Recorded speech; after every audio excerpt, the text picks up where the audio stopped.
Hey everyone, welcome to our quick and easy simple solutions for class 9th. Today we are going to do the question number 3 of exercise 7.3. But before going to start, if you are new to this channel, please do subscribe and press the bell icon and please do watch till the end.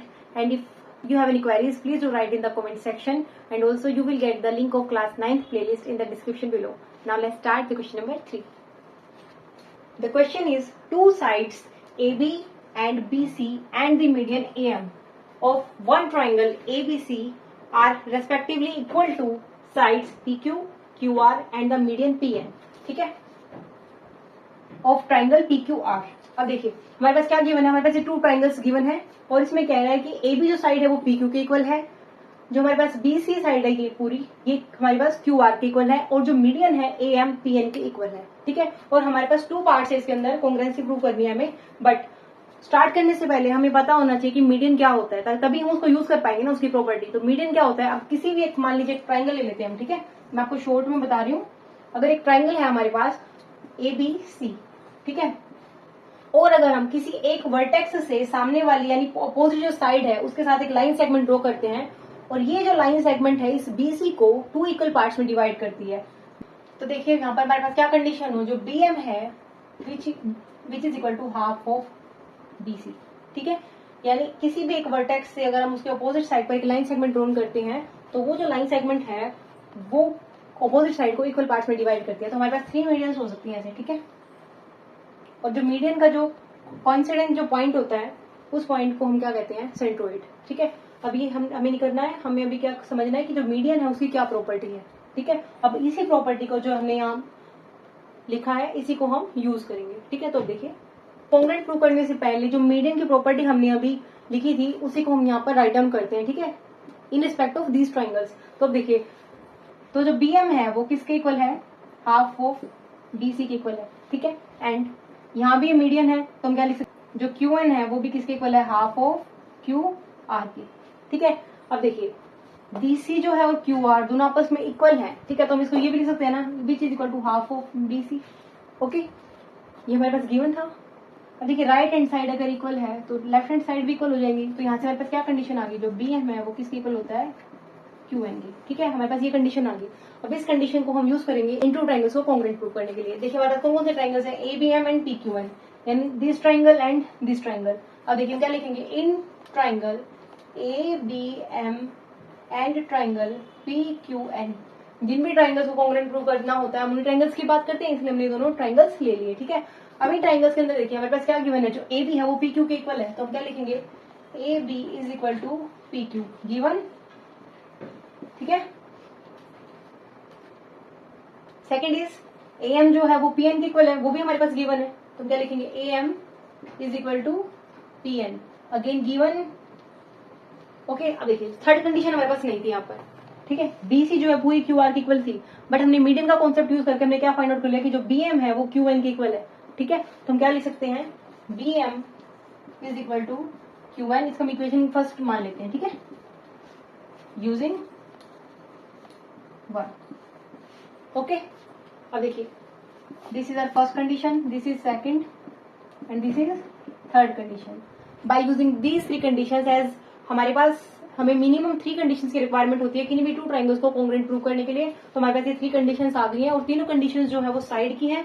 तो हम क्या लिखेंगे, by side side side SSS congruence rule. ये जो triangle है हमारे पास क्या आ जाएंगे, कॉन्ग्रुएंट. तो आप क्या लिखोगे, triangle ABM is congruent to triangle PQN. Okay, तो ये दोनों ट्राइंगल्स हमारे पास क्या आ गए, कॉन्ग्रुएंट आ गए. अब हमारे पास क्वेश्चन में एक सेकंड पार्ट भी है. ठीक है, उसको हमें प्रूव करना है, बट उसको प्रूव करने के लिए ना हमें क्या करना पड़ेगा, हमें ये भी देखना पड़ता है कि जो हमने फर्स्ट कंडीशन प्रूव करी है कभी उसका रिजल्ट हमें सेकंड कंडीशन में तो नहीं चाहिए. ठीक है, या फिर उसके रिस्पेक्ट में हमारे पास कोई और हम रिजल्ट फाइंड आउट कर ले जिनकी हेल्प से हम उसको सोल्व कर पाए. तो देखिए अगर हमारे पास ये टू ट्राइंगल्स कॉन्ग्रुएंट हो जाते हैं तो आपको ना CPCT का रूल पता है कि कोरस्पॉन्डिंग जो पार्ट्स होते हैं किन्हीं भी ट्राइंगल्स के जो कॉन्ग्रुएंट होते हैं उनके आपस में इक्वल होते हैं. ठीक है, तो यहाँ पे कोरस्पॉन्डिंग पार्ट्स कौन से इक्वल आ रहे हैं, कि देखो ये एंगल इस एंगल के इक्वल आ रहा है ना बाय CPCT. ठीक है, तो इस तरीके से हम कॉन्ग्रुएंसी प्रूव करने के बाद थोड़ा माइंड मेकअप हमें रखना चाहिए कि कौन कौन से पार्ट्स आपस में इक्वल हो जाएंगे, ताकि हम उसको नेक्स्ट जो अगर हमें कुछ और प्रूव करना है तो उसके लिए हम उसको यूज कर सकें. ठीक है, चलिए नेक्स्ट पार्ट करते हैं. देखिए अब जो सेकंड पार्ट है उसमें क्या करना है, जो दोनों बिग ट्राइंगल्स है ना, इन दोनों को हमें आपस में कॉन्ग्रुएंट प्रूव करना है, ठीक है। तो अगेन माइंड मेकअप कि हमें कॉन्ग्रुएंट प्रूव करने के लिए एटलीस्ट 3 कंडीशंस की रिक्वायरमेंट है। तो हम देखते हैं कौन कौन सी कंडीशंस हमारे पास। तो देखिए कुछ तो गिवन है हमारे पास, कुछ हमने फाइंड आउट किया है। जैसे ए बी जो है वो पी क्यू आर इक्वल दे रखे है ना, चलिए लिखते हैं हम प्रूफ। अब इन दोनों ट्राइंगल्स की बात कर रहे हैं हम, तो इन दोनों ट्राइंगल्स को हम ले लेते हैं, क्योंकि हम क्या लिखेंगे, in triangle A B C and triangle P Q R. अब इन दोनों ट्राइंगल्स के अंदर जो ए बी है वो पी क्यू के इक्वल है, तो A B is equal to P Q and reason is given. Okay, now B C जो है वो भी क्यू आर के इक्वल है, ये भी हमें हमारे पास गिवन है। ऑल्सो ये देखिए ये जो एंगल है, ये एंगल इसके इक्वल है ना, बाई सीपीसीटी हमने निकाला है कि एज, आप क्या लिख सकते हो, as triangle ABM is congruent to triangle PQN, we get angle ABM is equal to angle APQN, ठीक है, इक्वल आ जाएंगे। बट अगर ये एंगल आपस में इक्वल है तो हम यहाँ पे क्या लिख सकते हैं, angle ABC is equal to angle PQR and the reason is by CPCT, ठीक है, by CPCT corresponding part of congruent triangles। Okay, तो ये हमारे पास कंडीशन आ गई। अब हम इसको यहाँ पे यूज कर सकते हैं। तो देखिए angle ABC is equal to angle PQR, इसको हम कंडीशन मान लेते हैं सेकंड, ठीक है। फर्स्ट तो हमने मान चुके ना इससे फर्स्ट पार्ट के अंदर, तो इसको हम सेकंड कंडीशन मान लेते हैं। ओके, उसके बाद देखिए BC जो है वो QR के इक्वल है, BC is equal to QR, इसको लिख सकते हो बाय यूजिंग सेकंड इक्वेशन, ठीक है। और this is given, again this is your first equation, this is your second equation and this is your third equation. By using these three equations, देखिए SAS, ठीक है, side angle side congruence rule लग रहा है यहाँ पर, तो क्या लिखेंगे, by SAS congruence rule triangle ABC is congruent to triangle PQR।